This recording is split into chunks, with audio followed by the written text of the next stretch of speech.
할렐루야. 새해 둘째 주일 아침입니다. 2022년 한 해 동안도 건강하시고 또 주님의 은혜가 여러분의 가정과 또 심령 속에 늘 충만하기를 예수님의 이름으로 간절히 축복합니다. 교회력 가운데에 부활절이나 특별히 성탄절에 거의 세례를 교회마다 많이 이렇게 거행을 합니다. 이제 이 세례식을 행할 때에 청원서를 받고 그리고 이제 날짜를 정하고 세례 문답을 하게 되어지는데요.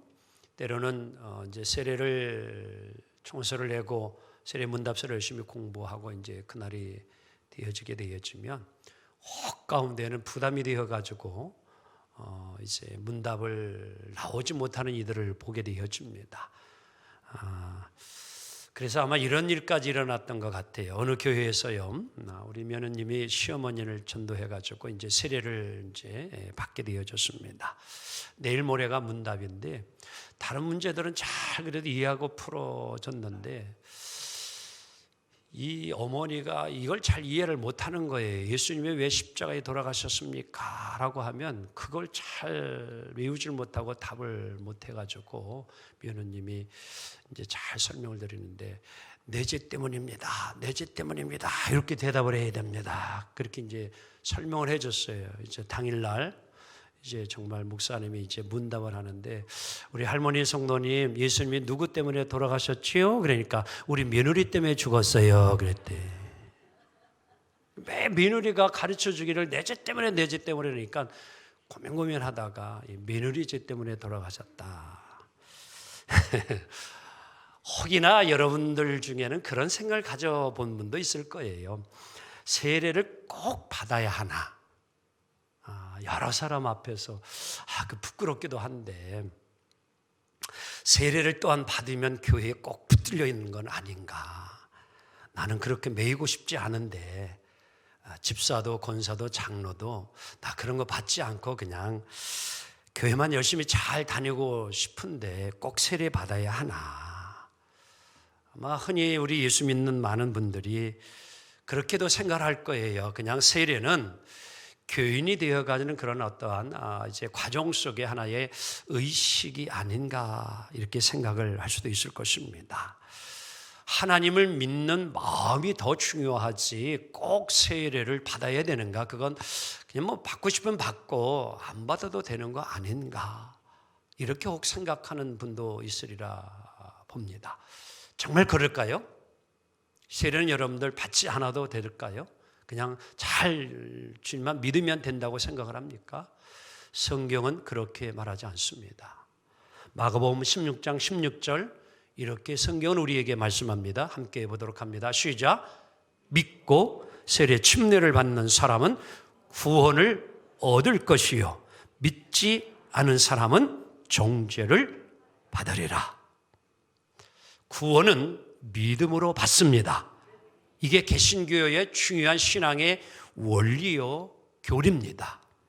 그렇다면 믿으면 구원을 받을 것이요 라고 이렇게 분명히 그냥 이야기해도 될 텐데 믿고 세례를 받는 사람은 구원을 얻을 것이요 왜 이렇게 세례를 또 오늘 성경 말씀은 강조하고 있을까라는 겁니다.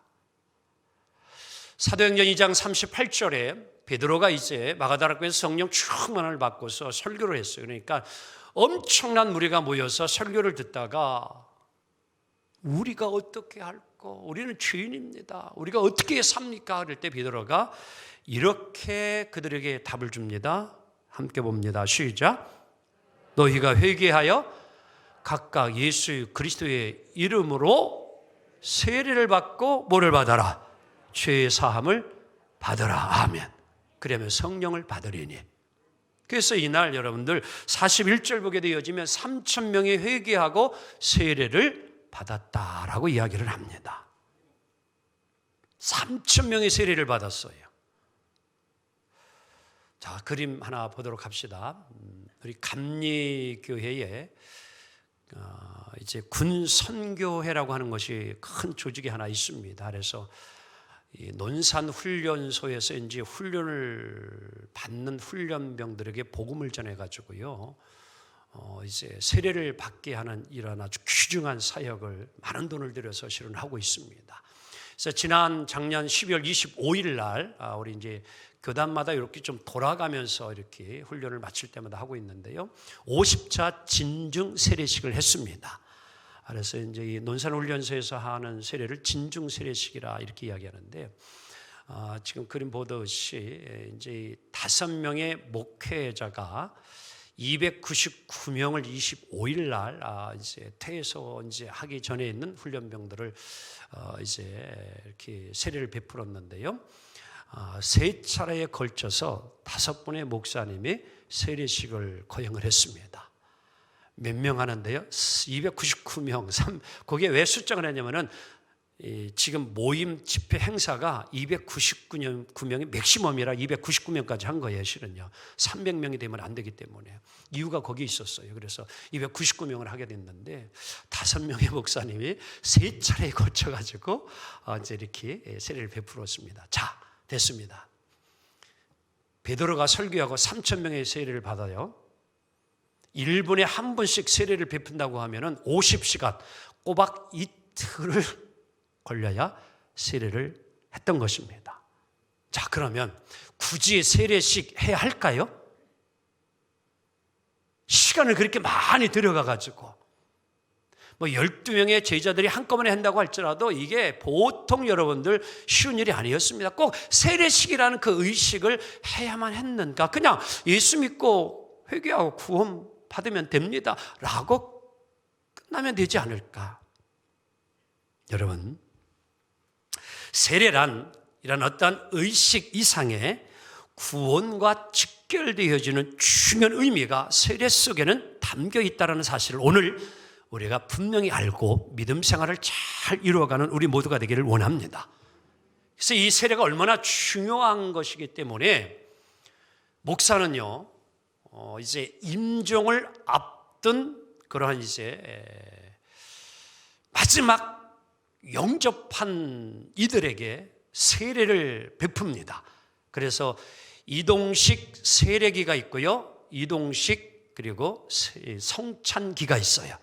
그래서 이제 마지막 올 수 없잖아요. 중환자리 있으시니까 얼마 안 있으면 이제 부름을 받아야 되는데 하나님 앞에 예수를 영접했는데 그 부름 받기 전에 이제 마지막에 빨리 세례를 베풀어야 하기 때문에 현장을 찾아가는 거예요. 그리고 그곳에서 이제 임종 바로 전에 또 평안실 같은 그런 이제 따로 이렇게 독립으로 모실 수 있는 그런 이제 독실이 있어가지고 그곳에 모셔서 이렇게 이제 세례를 베풀고 성찬도 할 수 있으면 이제 간략하게 할 수 있을 때 하고, 그리고 이제 찬송을 부르고 하나님 앞에 부름을 받아갑니다.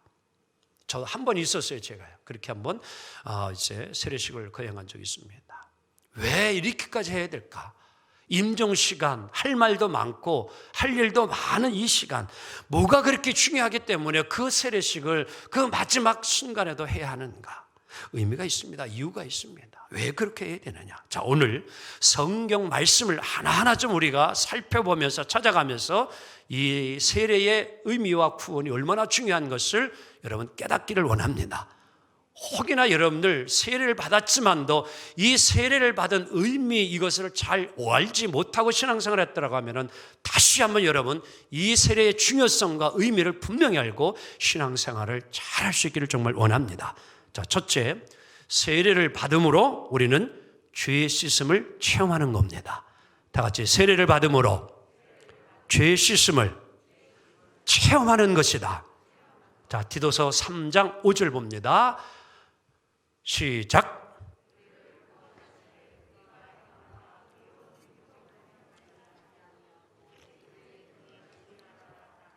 중생의 씻음과 성령의 새롭게 하심으로 하셨나니. 아멘. 자, 오늘 말씀 보면 중생의 씻음 이런 말씀이 있습니다. 이 씻음에 해당하는 헬라어는 루트루라 이렇게 이야기합니다. 다 같이 루트루. 자, 이것은 이제 이 씻음이라는 의미를 담고 있는 이제 대한 의미인데요. 대야라는 그런 이제 의미도 담고 있습니다. 그래서 씻는 행위, 이것이 이제 루트루라고 하는 중생의 씻음인데, 한마디로 무엇을 통해서 우리가 씻음을 받게 되느냐? 세례를 통하여서 받게 된다. 자, 그래서 무엇으로 씻습니까? 에베소서 5장 26절 봅니다. 시작. 이는 곧 물로 씻어 말씀으로 깨끗하게 하사 거룩하게 하시고. 아멘. 자, 거룩하게 되어지는 것이 오늘 물로 씻어서 말씀으로 되어진다. 물은 씻는 겁니다. 우리의 손도 더러워지면 뭐로 씻어내요? 물로 씻으라고 합니다. 아이들도 나가서 놀다가 손이 더러워지면 빨리 어디 가서 세면대 가서 손 씻고 오라, 발 씻고 오라고 씻으라는 거예요. 물이란 씻어내는 것입니다. 세례는 씻어내는 거예요. 뭐를? 죄를요. 그래서 274장 찬송가는 1절에 이렇게 가사가 되어졌습니다. 나 행한 것 죄뿐이니 주 예수께 비옵기니 나의 몸과 나의 마음을 깨끗하게 하옵소서. 다 같이 부릅니다. 물 가지고 날 씻든지 불 가지고 태우든지 내 안과 바 다 닦으사 내 모든 죄 멸하소서. 아멘. 여러분의 저의 몸과 마음을 무엇으로 씻고 닦아냅니까? 물로, 불로 씻고 태우는 거예요. 오늘 그래서 우리들은 세례를 받을 때에 감격을 합니다. 세례를 베푸는 저도 때로는 세례를 거행하다가 제가 은혜를 받아요. 그리고 세례를 받는 이들도 눈물을 흘리는 분이 있습니다.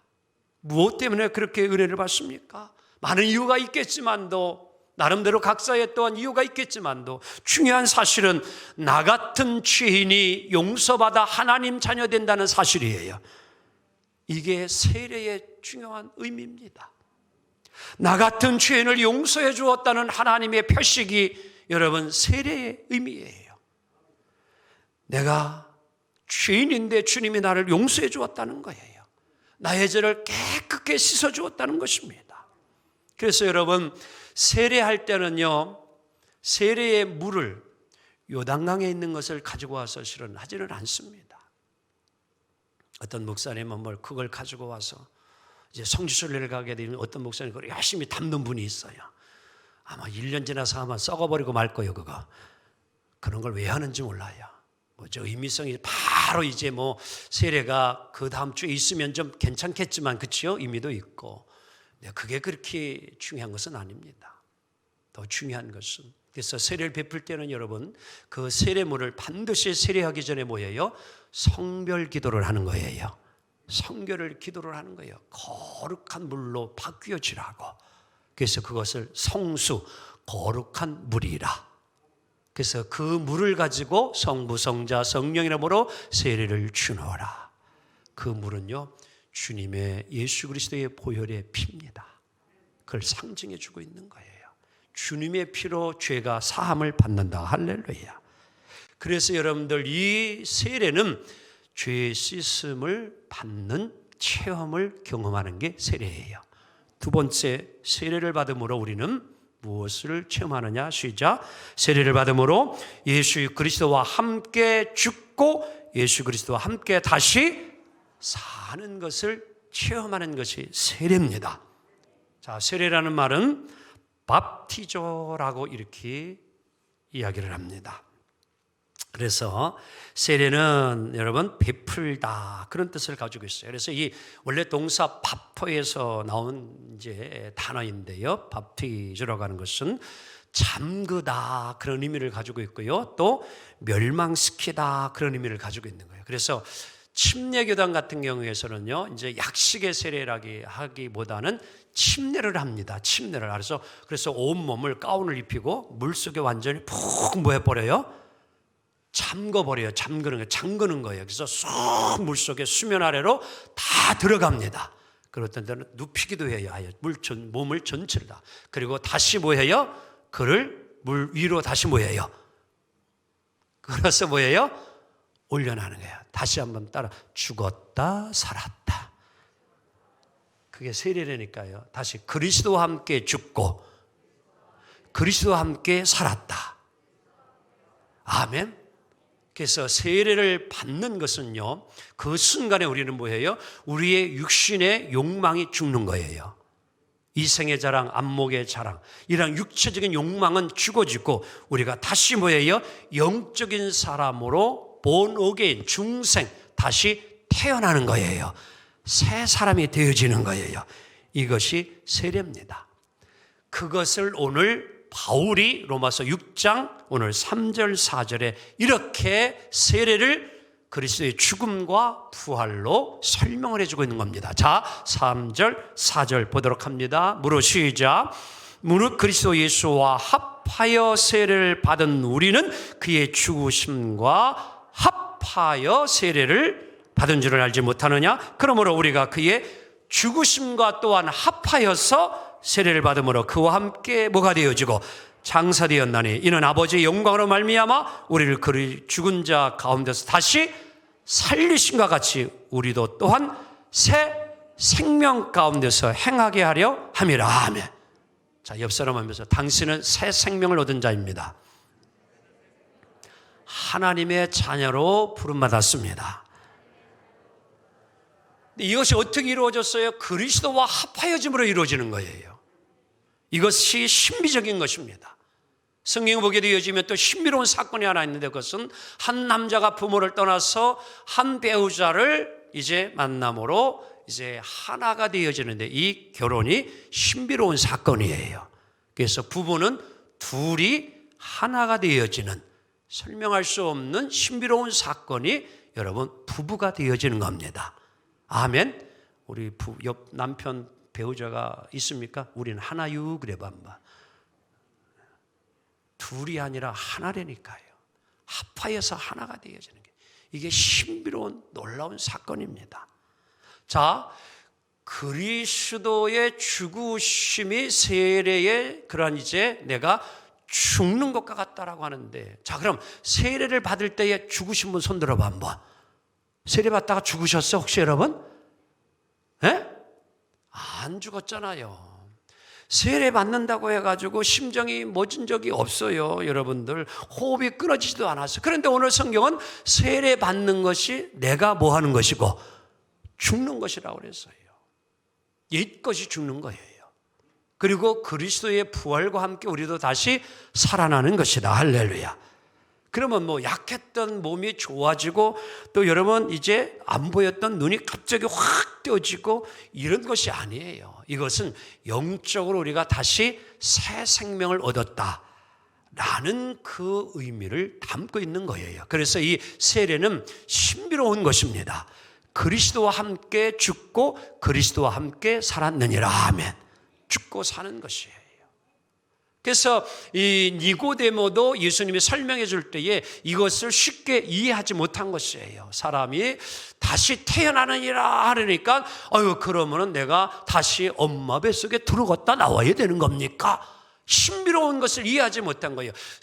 여러분 그래서 바람이 어디서 왔다 어디로 가는지 우리가 있지만도 그것을 존재를 우리가 볼 수 없듯이 바로 이것은 신비로운 것이다 라고 오늘도 바울이 설명을 하고 있는 것이에요.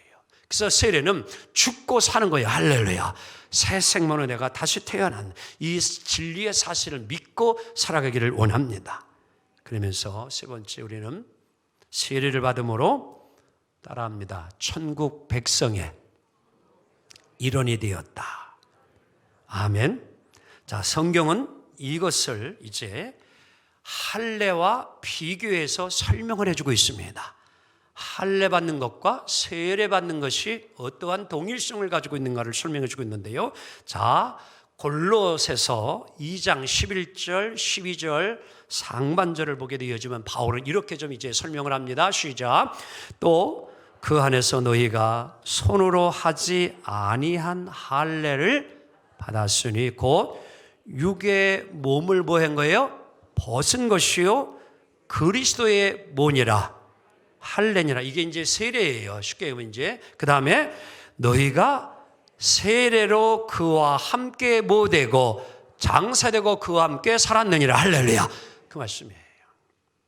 자, 이 할례라고 하는 거 유대인들은 아브라함, 이삭, 야곱 하나님의 후손이 되려고 하면 반드시 남자의 생식기의 포피를 잘라야만이 하나님의 자녀다라고 늘 주장을 하는 거예요. 그래서 할례파, 무할례파가 생긴 겁니다. 할례 받지 아니한 자는 하나님의 자녀가 될 수가 없다라고 하는 거예요. 그래서 바울은 no, 아니다. 오늘 우리는 그 육체의 몸의 할례가 중요한 것이 아니라 마음의 할례가 중요하다. 할렐루야. 예수 믿고 영접하고 세례받으면 구원받은 하나님의 자녀가 되느니라. 자, 그래서 이제 창세기 17장 10절, 11절 이렇게 설명을 합니다. 너희 중 남자는 쉬자. 너희 중 남자는 다 할례를 받으라. 이것이 나와 너희와 너희 후손 사이에 지킬 내 뭐냐? 언약이니라. 너희는 포피를 비워라. 이것이 나와 너희 사이 언약의 뭐라? 표징의 사인이에요. 심볼이에요. 단지 상징적인 겁니다. 그래서 우리가 성찬식을 행하는 것도 역시 주님의 진짜 살과 피를 먹고 마시는 거 아니라 상징성이에요. 자, 오늘 그래서 이 할례라고 하는 것은 언약의 표징이니라 상징이라 분명히 성경이 이야기하잖아요. 자, 오늘 세례가 바로 구원의 표징입니다. 오늘 그래서 세례는 다름 아니라 나는 뭐예요? 하나님의 약속받은 하나님의 자녀다. 이 이야기는 따라합니다. 나는 천국 시민이다. 그 증표가 세례다라는 거예요. 그래서 여러분들 세례 증서가 참 중요한 거예요. 이 세례 증서 여러분 가볍게 여기지 마세요. 중요합니다. 그래서 이 세례를 받은 증서 그리고 교인이 되어야만이 혹 이제 여러분들은 뭐 그런 경험이 있는 분도 있고 없는 분도 있을 텐데 기독교 그런 어떠한 대학에 여러분 이제 또 이렇게 행정 사무원으로다가 취업을 하게 되어지면요 혹가다 그런 데서는요 교인 증명서를 띄우래요. 세례 증명서를 띄우라는 거예요. 그러면 세례 받은 증거가 있어야 띄워주지요. 그거 없으면 절대 해주지 못합니다. 엄청나게 중요한 거예요. 목회자 추천서도 물었어요. 그래서 여러분 세례를 베풀면은 반드시 여러분 세례할 때의 마지막에 세례자들을 제가 쫙 여러분 앞에 세워놓고서 이들 위해서 기도해달라고 부탁을 하고 잘 지도를 부탁을 하면서 제가 선포를 해요. 공포를 해요. 오늘 세례받은 누구누구는 하늘성 교회에 세례인이 입교인이 되었음을 성부와 성자와 성령 이름으로 선포 공포하노라. 아멘. 이렇게 중요한 거예요. 세례임이가요. 한번 물을래요. 여러분의 이름이 하늘나라의 생명책에 기록되어져 있는 것을 확인하신 분 한번 손 들어봐요. 좀 네이버 들어가서 확인 좀 해보시지. 좀 하늘나라 생명책 치고서 그렇다고 또 지금 들어가지 마시오. 정무동 이렇게 아무리 쳐야 절대 나오지 않아요. 절대 나오지 않습니다. 여러분 그럼 여러분들이 하나님의 자녀라는 걸 뭘로 좀 인정할 수 있어요? 내가 하나님의 자녀라는 것을 좀 여러분들 뭘로 내가 표징을 할 수 있어요? 내가 천국의 백성이다. 나는 하나님 나라의 생명책에 기록되어 있다. 무엇을 할 수 있습니까? 조회해 봤습니까? 확인해 봤습니까? 알 수 없잖아요. 그럼 어떻게 알 수 있어요? 알 수 있습니다. 다름이 아니라 세례받은 게 증표예요. 세례받은 게 증표예요. 내가 하나님의 자녀라고 하나님이 인쳐 주신 거예요. 그걸 소중히 여기기를 원합니다. 그래서 세례가 얼마나 중요한지 자, 마태복음 3장을 가게 되어지면 13절 17절에 그냥 들으세요. 예수님이 이 세상에 오셔서 공생애를 시작하기 전에 세례 요한에게 세례를 받으러 가요. 누가요? 예수님이 세례 받으러 간다니까요. 하나님의 아들 예수님이, 하나님이신 그가 세례를 굳이 받아야 될 이유가 있습니까? 그러니까 세례 요한이 깜짝 놀란 거야. 서프라이즈. 이런 일이 어디에 있느냐. 아이고 예수님, 내가 세례를 받으면 받아야 되지 내가 어떻게 예수님 세례를 베풀 수 있습니까? 여러분, 그래서 요한이 달래 세례 요한이 아니라 세례를 베푼 자가 됐기 때문에 세례 요한이 일명이요, 성경에. 누구를 세례를 베풀어요? 예수님. 나 그거 하지 못하면. 아니다. 그때 예수님이 무슨 말씀을 하셨느냐? 다 같이 따라합니다. 하나님의 의를 이루어야 하느니라. 아멘. 세례는요, 하나님의 의를 이루어 드리는 게 세례예요. 그렇게 중요한 거예요. 그러자 세례 요한이 그러면 제가 세례를 베풀겠나이다. 그래서 예수님이 이제 요단강에서 세례 요한에 의하여서 세례를 받습니다. 그런데 어떤 일이 일어납니까? 하늘문이 열려져요. 그 순간 하늘문이 열려요. 그리고 비둘기와 같은 성령이 그에게 임하였습니다. 그리고 음성이 들려왔어요. 무슨 음성이? 이는 내 사랑하는 아들이요 내 기뻐하는 자로다. 놀라운 축복의 음성이 들려줍니다. 우리 예수님을 우리가 영접하고 여러분 세례를 받는 것이 이렇게 놀라운 축복이에요. 우리 예수님은 우리에게 생명의 길을 열어주셨어요. 그리고 하늘의 문을 열어주시는 거예요. 여러분, 그래서 회개하고 세례를 받으면 성령이 임하는 줄로 믿습니다. 이게 사도행전 아까 베드로가 설교하고 세례받은 모든 자들에게 성령이 그래서 임한 거예요. 세례는요, 위대한 대관식과 같은 은혜의 축복의 자리예요. 옛날 헷 족속은요, 왕의 대관식을 행할 때 어떻게 행하였냐고 하면요, 자, 큰 잔치를 벌여요. 성대하게 행합니다. 그리고 부왕, 아버지가 아들에게 이제 금관의 왕관을 물려주면서 이제 이 거대한 이제 대관식을 행하게 되는데요. 그때에 이 아버지가 아들에게 왕관을 물려주면서 하는 말이 있어요. 그게 무슨 말이냐? 바로 오늘 성경에 있는 예수님에게 들려주었던 음성을 그에게 해주는 거예요. 이는 내 사랑하는 아들이여 내 기뻐하는 자라. 아멘. 하나님의 말씀으로 아들에게 왕의 권한을 다 물려주며 축복해 주는 거예요. 여러분들, 세례는 부왕 되신 하늘 하나님께서 우리 한 사람 한 사람에게 주시는 하늘의 상속자라고 인정해 주시는 하나님의 자녀로 인정해 주는 축복의 상징인 걸 귀히 여기기를 원합니다. 이제 말씀 정리합니다. 세례는요, 우리가 하나님께 받는 위대한 축복이에요. 이 세례를 이제 소중히 여기기를 원합니다. 세례를 받은 성도님들, 이제 이 세례의 중요성, 의미를 늘 아시고 구원을 빼앗기지 마시고 늘 여러분 신앙생활 잘 승리하기를 원합니다.